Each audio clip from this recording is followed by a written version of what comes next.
மஹிந்த தரப்பை கதிகலங்க வைக்கும் நீதிமன்றம், நிம்மதி இழந்த கோட்டாபய. சுரேஷ் அலி விவகாரத்தில் சிஐடி மீது மனித உரிமை ஆணைக்குழு குற்றச்சாட்டு. கோட்டாபயவின் கைது செய்தி, சிஐடியின் சாட்சியங்களினூடாகவே தீர்மானம், அரசாங்கத்தின் முக்கிய அறிவிப்பு. சர்வதேச நாணய நிதியத்தின் திட்டங்களிலிருந்து இலங்கை பலவந்தமாக வெளியேற நேரிடும், திஸ்ஸ அத்தநாயக்க. சங்கீச்சனின் அடிப்படை உரிமை மீறல் மனு உயர்நீதிமன்றத்தில் எடுக்கப்பட்டு ஒத்திவைப்பு. ஜோன்ஸ்டன் பெர்னாண்டோவின் ஹோட்டலை சுற்றி வளைத்த போலீசார்.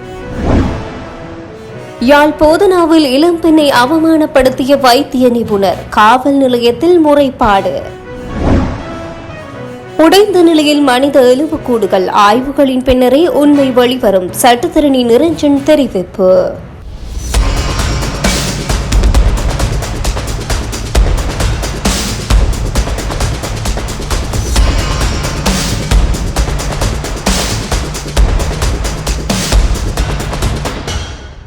ஈஸ்டர் ஞாயிறு பயங்கரவாத தாக்குதல்கள் தொடர்பான விசாரணைகள் தற்போது சூடுபிடித்திருக்கும் நிலையில் அண்மை காலமாக பல கைது நடவடிக்கைகள் முன்னெடுக்கப்பட்டு வருகின்றன.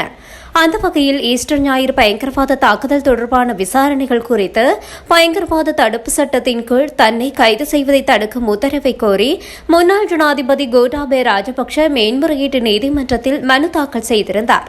உயிர்த்த ஞாயிறு பயங்கரவாத தாக்குதல்கள் தொடர்பான விசாரணைகளுக்கு அமைவாக பயங்கரவாத தடுப்பு சட்டத்தின் கீழ் தன்னை கைது செய்வதை தடுக்கும் உத்தரவொன்றை பிறப்பிக்குமாறு கூறியே முன்னாள் ஜனாதிபதி கோட்டாபய ராஜபக்ஷ மேன்முறையீட்டு நீதிமன்றத்தில் மனு ஒன்றை தாக்கல் செய்திருந்தமை குறிப்பிடத்தக்கது. அரசு புலனாய்வு பிரிவின் முன்னாள் பிரதானி சுரேஷ் அலி விவகாரத்தில் குற்றப்புலனாய்வு திணைக்கள அதிகாரிகள் மீது இலங்கை மனித உரிமை ஆணைக்குழு குற்றச்சாட்டுகளை முன்வைத்துள்ளது. சலே சித்திரவதைக்குட்படுத்தப்பட்டாரா என்ற விவகாரம் தொடர்பில் ஆணைக்குழு விசாரணை நடத்தி வருகின்றது. அந்த வகையில் சலே தடுத்து வைக்கப்பட்டுள்ள விதம் தொடர்பில் ஆணைக்குழு அதிருப்தி வெளியிட்டுள்ளது. சலே தடுத்து வைக்கப்பட்டுள்ள சிறைக்கூடத்தில் போதிய காற்றோட்டம் இல்லாமை உள்ளிட்ட பல பொதுவான அடிப்படை குறைபாடுகள் நிலவுவதை இலங்கை மனித உரிமைகள் ஆணைக்குழு அவதானித்து சுட்டிக்காட்டியுள்ளது.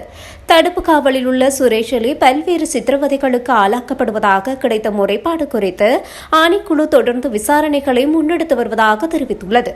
இந்த விவகாரம் தொடர்பாக குற்றப்புலனாய்வு திணைக்கள அதிகாரிகளிடம் நேற்று வாக்குமூலம் பெற வேண்டியிருந்ததாக மனித உரிமைகள் ஆணைக்குழுவின் ஆணையாளர் நிமல்ஜி பொஞ்சிஹேவா தெரிவித்துள்ளார். குற்றப்புலனாய்வு திணைக்கள தடுப்பு காவலில் உள்ள சுரேஷ் அலி சித்திரவதைகளுக்கு உள்ளாக்கப்படுவதாக கூறி கடந்த சில நாட்களுக்கு முன்னர் அவரது உறவினர்களால் மனித உரிமைகள் ஆணைக்குழுவில் இந்த முறைப்பாடு அளிக்கப்பட்டது. இந்த முறைப்பாடு குறித்து சிஐடி அதிகாரிகளுக்கு மனித உரிமைகள் ஆணைக்குழு ஏற்கனவே அறிவுறுத்தியுள்ளது. சுரேஷ் அலி தடுத்து வைக்கப்பட்டிருந்த சிறைக்கூடத்திற்கு அருகில் உள்ள ஏனைய கைதிகள் மற்றும் குற்றப்புலனாய்வு திணைக்கள அதிகாரிகள் பலரிடமும் ஆணைக்குழு ஏற்கனவே வாக்குமூலங்களை பதிவு செய்துள்ளமை குறிப்பிடத்தக்கது. முன்னாள் ஜனாதிபதி கோட்டாபய ராஜபக்ஷ பயங்கரவாத தடுப்பு சட்டத்தின் கீழ் கைது செய்யப்பட உள்ளார் என்று சமூக ஊடகங்களில் வெளியாகும் செய்திகள் முற்றிலும் வதந்தியானவை என்று அமைச்சரவை பேச்சாளரும் அமைச்சருமான நலிந்த ஜெயதிச தெரிவித்துள்ளார். எவரையும் கைது செய்யும் நடவடிக்கை குற்றப்புலனாய்வு திணைக்களம் திரட்டும் முறையான சாட்சியங்களின் அடிப்படையிலேயே தீர்மானிக்கப்படும் என்றும் அவர் சுட்டிக்காட்டியுள்ளார். அரசாங்க தகவல் திணைக்களத்தில் நேற்று இடம்பெற்ற அமைச்சரவை முடிவுகளை அறிவிக்கும் வாராந்த செய்தியாளர் சந்திப்பின் போதே அவர் மேற்கண்டவாறு குறிப்பிட்டுள்ளார். தொடர்ந்தும் தெரிவிக்கையில் முன்னாள் ஜனாதிபதி கோட்டாபய ராஜபக்ஷ கைது செய்யப்பட உள்ளார் என்று சமூக ஊடகங்களில் செய்திகள் வெளியாவதுடன் தம்மை கைது செய்வதை தடுக்குமாறு கோரி அவர் மேன்முறையீட்டு நீதிமன்றத்தில் மனு ஒன்றை தாக்கல் செய்துள்ளார் என்றும் அறிய முடிகின்றது. எனினும் உயிர்த்த ஞாயிறு குண்டு தாக்குதலுடன் அவருக்கு இருக்கும் தொடர்புகள் குறித்த விவரங்கள் தற்போதைக்கு என்னிடமில்லை. ஒரு குற்றவியல் விசாரணை முறையான திசையில் நகரும் போது அந்த உண்மைகள் தங்களை நோக்கி வந்துவிடுமோ என்ற அச்சத்தின் காரணமாகவே சிலர் இவ்வாறு பதற்றமடைந்து நீதிமன்றத்தை நாடக்கூடும். தற்போதைய அரசு எவ்வித அரசியல் பழிவாங்கல்களையும் செய்யாது. குற்றப்புலனாய்வு திணைக்களம் திரட்டும் சாட்சியங்களின் அடிப்படையிலேயே அடுத்த கட்ட சட்ட நடவடிக்கைகள் அமையும் என குறிப்பிட்டுள்ளார். இதேவேளை உயிர்த்த ஞாயிறு தாக்குதல் காலத்தில் காத்தான்குடி மற்றும் சாய்ந்தமருது போன்ற பகுதிகளுக்கு வெடிப்பொருட்களை ஏற்றி சென்ற லோரி ஓட்டுநர் தற்போது விசாரணைகள் தீவிரமடை மரணமடைந்துள்ள சூழ்நிலையில் தனக்கு உயிருக்கு ஆபத்து இருப்பதாக கூறியுள்ளமை மற்றும் தமக்குரிய சாட்சி பாதுகாப்பு வழங்கப்படவில்லை என முன்வைத்துள்ள குற்றச்சாட்டு குறித்தும் இதன்போது அமைச்சரிடம் கேள்வி எழுப்பப்பட்டது. இதற்கு பதிலளித்த அமைச்சர், முக்கிய சாட்சிகளை பாதுகாப்பதில் நாட்டின் பாதுகாப்பு பிரிவினர் எப்போதும் தீவிர அவதானத்துடன் செயற்பட்டு வருகின்றனர் என்றும் தெரிவித்தார். மேற்படி நபரால் ஊடகங்கள் வாயிலாக சுட்டிக்காட்டப்பட்டுள்ள பாதுகாப்பு அச்சுறுத்தல்கள் மற்றும் விவரங்கள் குறித்து சம்பந்தப்பட்ட பாதுகாப்புத்துறை உயர் அதிகாரிகளின் கவனத்துக்கு தான் உடனடியாக கொண்டு செல்ல உள்ளார் என்றும் அவர் மேலும் குறிப்பிட்டுள்ளார். முன்னாள் அமைச்சர் ஜான்ஸ்டன் பெர்னாண்டோவுக்கு சொந்தமானது என கூறப்படும் ஹோட்டலை போலீசார் சுற்றி வளைத்து சோதனையிட்டுள்ளனர். குறித்த ஹோட்டலில் சட்டவிரோத நடவடிக்கைகள் இடம்பெறுவதாக கிடைத்த தகவலின் பேரில் இந்த சோதனை நடத்தப்பட்டுள்ளது. போலீஸ் மாதிபர் பிரியந்த் வீரசூரியவுக்கு இது தொடர்பில் தகவல் கிடைத்துள்ளது. அதற்கமைய வெலான மத்திய ஊழல் ஒழிப்பு அதிரடிப்படையின் பணிப்பாளர் ரொஹான் ஓலுகல உள்ளிட்ட குழுவினரால் இந்த சோதனை முன்னெடுக்கப்பட்டுள்ளது. கொழும்பு 2 லேலி வீதியில் அமைந்துள்ள சிட்டி ஹோட்டல் எனப்படும் நட்சத்திர விடுதி ஒன்றே இவ்வாறு சோதனைக்குட்படுத்தப்பட்டுள்ளது. எனினும் குறித்த விடுதியை சோதனை செய்தபோது எவ்வித சட்டவிரோத பொருட்கள் அல்லது நடவடிக்கைகள் கண்டறியப்படவில்லை என போலீசார் தெரிவித்துள்ளனர். சோதனை நடத்தப்பட்ட போது 6 சட்டத்திறனிகள் கொண்ட குழு ஒன்றும் அங்கிருந்ததாக தெரியவந்துள்ளது. அவர்களின் மேற்பார்வையின் கீழ் இந்த சோதனை நடந்ததாகவும் போலீஸ் வட்டாரங்கள் தெரிவிக்கின்றன. கோட்டை நீதவான் நீதிமன்றத்திடம் பெறப்பட்ட அனுமதியின் பேரில் சோதனை நடவடிக்கை முன்னெடுக்கப்பட்டதாக மேலும் தெரிவிக்கப்படுகின்றது. யாழ் போதனா வைத்தியசாலையின் விபத்து மற்றும் அவசர சிகிச்சை பிரிவு பகுதியில் இயங்கும் சிற்றுண்டிச்சாலைக்கு உணவுப் பொருட்களை வழங்குவதற்காக சென்ற 21 வயது இளம்பெண் ஒருவர் வைத்திய நிபுணரால் அவமானப்படுத்தப்பட்டதாக யாழ்ப்பாண காவல் நிலையத்தில் முறைப்பாடு பதிவு செய்யப்பட்டுள்ளது. குறித்த சம்பவம் நேற்று காலை சுமார் 7:30 மணியளவில் இடம்பெற்றதாக தெரிவிக்கப்படுகின்றது. சிற்றுண்டிச்சாலை உரிமையாளரின் மகளான இளம்பெண் மோட்டார் சைக்கிளில் வைத்தியசாலையின் வளாகத்திற்குள் நுழைந்தபோது பிளாஸ்டிக் சத்திர சிகிச்சை நிபுணர் அவரை இடைமறித்து தகாத வார்த்தைகளால் திட்டியதுடன் அவரது பெற்றோரையும் இழிவுபடுத்தும் வகையில் பேசியதாக முறைப்பாட்டில் குறிப்பிடப்பட்டுள்ளது. அத்தோடு இளம்பெண் பயன்படுத்திய மோட்டார் சைக்கிளின் சாவியை மருத்துவர் எடுத்து சென்றதாக குறிப்பிடப்பட்டுள்ளது. அத்தோடு இளம்பெண் பயன்படுத்திய மோட்டார் சைக்கிளின் சாவியை மருத்துவர் எடுத்து சென்றதாகவும் குற்றம் சாட்டப்பட்டுள்ளது. இதனால் மன உளைச்சலுக்கு ஆளான இளம்பெண் அப்பகுதியில் சென்ற ஒருவரின் கைபேசியை பயன்படுத்தி சம்பவத்தை தனது பெற்றோருக்கு அறிவித்துள்ளார்.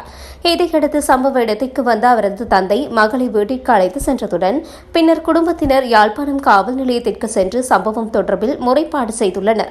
இதேவேளை குறித்த மோட்டார் சைக்கிள் சாவியை வைத்தியசாலை காவல் பிரிவிடம் ஒப்படைக்க முயற்சிக்கப்பட்டதாகவும் அதனை ஏற்க மறுத்த காவல்துறை பிரிவினர் வைத்தியசாலை பணிப்பாளரூடாக நடவடிக்கை எடுக்குமாறு அறிவுறுத்தியதாகவும் தெரிவிக்கப்படுகின்றது. இதன்போது மருத்துவருக்கும் வைத்தியசாலை காவல்துறை பிரிவினருக்கும் இடையில் கருத்து முரண்பாடு ஏற்பட்டுள்ளது. இதையடுத்து இவ்விடயம் தொடர்பாக வைத்தியசாலை காவல்துறை பிரிவினர் தமது மேலதிகாரிகளுக்கு அறிக்கை சமர்ப்பித்துள்ளதாகவும் அறியப்படுகின்றது. குறித்த சிற்றுண்டிச்சாலை கடந்த 1.5 ஆண்டுகளாக இயங்கி வருவதுடன் வைத்தியசாலை வளாகத்திற்குள் உணவுப் பொருட்களை கொண்டு வருவதற்கான முன் அனுமதி நிர்வாகத்திடமிருந்து பெற்றுள்ளதாக உரிமையாளர்கள் தெரிவித்துள்ளனர்.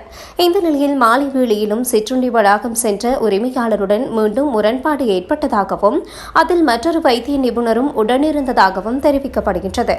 அத்துடன் குறித்த வைத்திய நிபுணர் வைத்தியசாலை பாதுகாப்பு உத்தியோகத்தர்கள் சுத்திகரிப்பு தொழிலாளர்கள் மற்றும் பொதுமக்களுடன் அடிக்கடி முரண்பாடுகளில் ஈடுபடுவதாகவும் சிலர் குற்றம் சாட்டியுள்ளனர். எனினும் இக்குற்றச்சாட்டுகள் தொடர்பாக சம்பந்தப்பட்ட வைத்தியர்களின் பதில் இதுவரை கிடைக்கவில்லை. செம்மணி மனித புதைக்குழியிலிருந்து உடைந்த நிலையில் எலும்புக்கூடுகள் அடையாளம் காணப்படுகின்றமை தொடர்பாக சட்ட வைத்திய அதிகாரியால் உத்தியோகபூர்வமாக அறிவிக்கப்படும். புதைக்கப்படும் எலும்புக்கூடுகள் உடைந்த நிலையில் இருந்தனவா அல்லது பிற்பாடு நடைபெற்ற நிகழ்வுகளால் எலும்புக்கூடுகளில் உடைவுகள் ஏற்பட்டனவா என்பது தொடர்பில் ஆய்வுகளின் பின்னரே முழுமையான தகவல்களை பெற முடியும். செம்மணி மனித புதைக்குழியில் அடையாளம் காணப்படும் எலும்புக்கூடுகள் நேர்சீராக இல்லாமல் இருப்பதை பார்க்கக்கூடியதாக உள்ளது. புதைக்கப்பட்ட இடங்களிலிருந்து மீண்டும் தோண்டி எலும்புக்கூடுகள் புதைக்கப்படுகின்றமை சாதாரணமாகவே கண்களுக்கு தெரிகின்றன. ஆனால் இது தொடர்பான விசாரணைகள் மூலமே உண்மையான முடிவுகளை கூற முடியும். தேசிய மக்கள் சக்தி அரசு ஆட்சி பொறுப்பை ஏற்பதற்கு முன்னர் டொலருக்கு நிகரான இலங்கை ரூபாவின் மதிப்பு 291 ரூபாவாக காணப்பட்ட போதிலும் இன்று அது 340 ரூபாவை தாண்டியுள்ளதுடன் மிக குறுகிய காலத்திற்குள் டொலரின் மதிப்பு 48 ரூபாவினால் சடுதியாக அதிகரித்துள்ளது என்று ஐக்கிய மக்கள் சக்தியின் தேசிய அமைப்பாளர் திச அதநாயக்க தெரிவித்துள்ளார். எதிர்கோட்டையில் உள்ள ஐக்கிய மக்கள் சக்தியின் தலைமை அலுவலகத்தில் நேற்று முன்தினம் நடைபெற்ற விசேட ஊடகவியலாளர் சந்திப்பில் கலந்து கொண்டு கருத்து தெரிவிக்கும் போதே அவர் மேற்கண்டவாறு குறிப்பிட்டார். அவர் அங்கு மேலும் தெரிவிக்கையில், இலங்கை இறக்குமதியை முழுமையாக நம்பியிருக்கும் ஒரு நாடு என்பதால் டாலர் மதிப்பின் இந்த அதீத உயர்வு காரணமாக எரிபொருள், மருந்து, அத்தியாவசிய உணவு மற்றும் தொழிற்சாலைகளுக்கான மூலப்பொருட்களின் விலைகள் உள்நாட்டில் கடுமையாக உயர்ந்துள்ளன. சர்வதேச நாணய நிதியம் அண்மையில் வெளியிட்டுள்ள மறு ஆய்வு அறிக்கையில் இலங்கையின் கடன் செலுத்தும் திறன் மற்றும் இறக்குமதிக்கான நிதித்திறன் ஆகிய இரு முக்கிய சவால்கள் சுட்டிக்காட்டப்பட்டுள்ளன. எனினும் இந்த இரு பிரச்சினைகளையும் கையாள்வதற்கான எவ்வித மூலோபாய திட்டமும் தற்போதைய அரசிடம் இல்லை. நாணய நிதியத்தின் இலக்குகளின்படி இலங்கை வைத்திருக்க வேண்டிய கையிருப்பு 8.6 பில்லியன் டாலராக இருக்க வேண்டும் என்ற போதிலும் தற்போது 6.8 பில்லியன் டாலர்களே காணப்படுகின்றது. இதன்படி வெளிநாட்டு கையிருப்பு பெருமளவில் வீழ்ச்சியடைந்துள்ளதுடன் 2028 ஆண்டில் கடன் மறுசெலுத்தலை ஆரம்பிக்கும் போது வைத்திருக்க வேண்டிய 14 பில்லியன் டாலர் கையிருப்பில் தற்போது 1.8 பில்லியன் டாலர் பற்றாக்குறை ஏற்பட்டுள்ளது. எதிர்க்கட்சித் தலைவர் சஜித் பிரேமதாச நாடாளுமன்றத்தில் பல முறை சுட்டிக்காட்டியதை போல் நாட்டுக்கு பொருத்தமான வகையில் சர்வதேச நாணய நிதியத்துடன் புதிய உடன்படிக்கையொன்றுக்கு அரசு செல்ல வேண்டும். தவறின் 2028 இலக்குகளை அடைய முடியாமல் இலங்கை சர்வதேச நாணய நிதியத்தின் திட்டங்களிலிருந்து பலவந்தமாக வெளியேற நேரிடும். அரசு அரிசி விலையை கூட கட்டுப்படுத்த முடியாமல் திணறி வரும் அதேவேளை இக்காலப்பகுதிக்குள் 1885 மில்லியன் டாலர்களை கடனாக பெற்றுள்ளது. எனினும் மக்களுக்கான எந்தவொரு நலன்புரி திட்டமும் முன்னெடுக்கப்படவில்லை. டிட்வா புயலால் பாதிக்கப்பட்ட மக்களுக்கான நிவாரணப் பணிகள் மிகவும் மந்தகதியிலேயே முன்னெடுக்கப்படுகின்றது. புயலை காட்டி அரசு பெருமளவு நிதியை திரட்டிய போதிலும் பாதிக்கப்பட்ட மக்களுக்கு இன்னும் நட்டஈடு வழங்கப்படவில்லை. மறுபுறம் எரிபொருள் மானியங்களை இனி வழங்க முடியாது என திரைசேரி அறிவித்துள்ளது. மத்திய கிழக்கு போர் சூழல் தணிந்து உலக சந்தையில் கச்சா எண்ணெய் விலை குறைந்துள்ள போதிலும் உள்நாட்டில் எரிபொருள் விலை குறைக்கப்படவில்லை. முன்னர் விலை சூத்திரம் தேவையற்றது என கூறிய அரசு தற்போது அதே விலை சூத்திரத்தை பயன்படுத்தி மக்கள் மீது வரியை சுமத்தியுள்ளது. வரும் ஜூலை மாதத்திலாவது எரிபொருள் விலையை குறைத்து மக்களுக்கு அரசு அவசர நிவாரணம் வழங்க வேண்டும். அரசு அரசமைப்பை மீறி நீதிமன்ற வெற்றிடங்களை நிரப்பாமல் தமக்கு சாதகமானவர்களை உயர் பதவிகளுக்கு நியமிக்க முயற்சிப்பதுடன் தணிக்கையாளர் நாயகம் பதவிக்கும் ஜனாதிபதி தனக்கு நெருக்கமான ஒருவரை நியமிக்க முயல்கின்றார். முன்னாள் சிறைச்சாலைகள் ஆணையாளர் துஷார ஒப்புல்தெனியவின் கைது மற்றும் பணி நீக்கம் தன்னிச்சையானது என மனித உரிமைகள் ஆணைக்குழுவே சுட்டிக்காட்டியுள்ளது. தற்போதைய அரசு குற்றப்புலனாய்வு திணைக்களம் மூலம் தனது அரசியல் வழிகாட்டலில் தன்னிச்சையான கைதுகளை முன்னெடுத்து வருகின்றது. அதேபோல் மாகாண சபை தேர்தலை அரசு அரசமைப்புக்கு முரணாக தொடர்ந்து ஒத்திவைத்து வருகின்றது.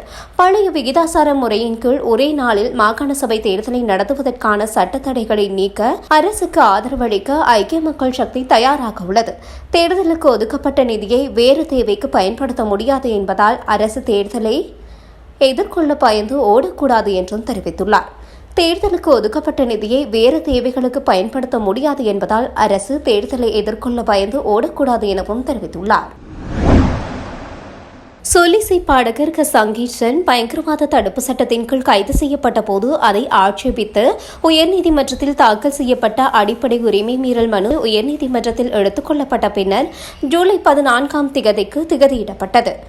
நீதியரசர்கள் மஹிந்த சமயவர்த்தன, கலாநிதி சோபித ராஜகருண, சம்பத் அபயகோன் ஆகியோர் முன்னிலையில் இந்த மனு எடுத்துக் கொள்ளப்பட்ட போது மனுதாரர் தரப்பில் ஜனாதிபதி சட்டத்தரணி எம். ஏ. சுமந்திரன் முன்னிலையானார். வழக்கு தாக்கல் செய்யப்பட்ட சமயத்துக்கும் இப்போதைய நிலைக்கும் இடையில் சில மாற்றங்கள் இருக்கின்ற காரணத்தால் இந்த வழக்கு தொடர்பாக என்ன நடவடிக்கை எடுப்பது என்பது குறித்து மனுதாரரின் கருத்தை எழுத்து மூலம் அறிய தகவல் அனுப்பப்பட்டிருக்கின்றது. அது கிடைக்கும் வரை மனுவை ஒத்திவைக்கலாம் என்று சுமந்திரன் தெரிவித்தார். அரசு தரப்பில் மேலதிக சொலிசிட்டர் ஜெனரல் ஜனாதிபதி சட்டத்தரணி அசாத் நவாவி முன்னிலையானார். மனுதாரரின் நியமிக்கப்பட்ட சட்டத்தரணியான மோகன் பாலேந்திராவும் மன்றில் முன்னிலையாகியிருந்தார்.